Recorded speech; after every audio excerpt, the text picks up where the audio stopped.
ইল্লাল্লাহ লা ইলাহা হাসবি রাব্বি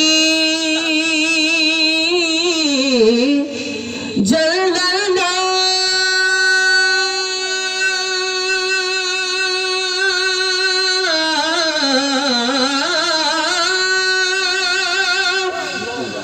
মা ফি কলবি ওয়ারুল্লাহ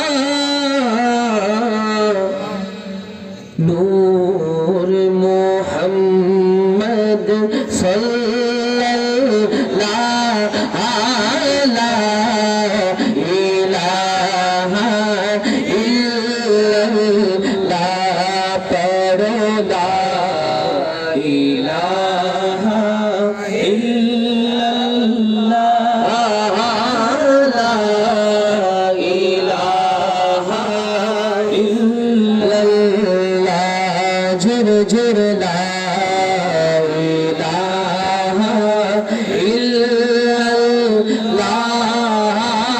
লা ইলাহা ইল্লাল্লাহ। আল্লাহর জিকির করতে আপনাদের কি কষ্ট হচ্ছে বাবা? লা ইলাহা ইল্লাল্লাহ এর চেয়ে মধুর বাক্য দুনিয়াতে আর কিছু আছে? একজন সাহাবী আমার রাসূলের দরবারে এসেছেন। সাহাবী বলছেন, ইয়া রাসূলুল্লাহ, আমি জান্নাতে কিভাবে যাব? তখন আমার রাসূল বলছেন, ইন্নাল্লাহা হারামা আলান নার মান ক্বালা লা ইলাহা ইল্লাল্লাহ। বলিনা সুবহানাল্লাহ।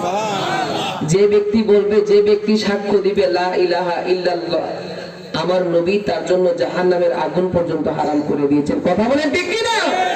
সুতরাং যে ব্যক্তি লা ইলাহা ইল্লাল্লাহ বলবে তার জন্য যদি জাহান্নামের আগুন হারাম হয়ে যায়, তার স্থান হচ্ছে জান্নাত। কথা বলেন ঠিক কি না? আমরা সবাই জান্নাতে যেতে চাই তো ইনশাআল্লাহ?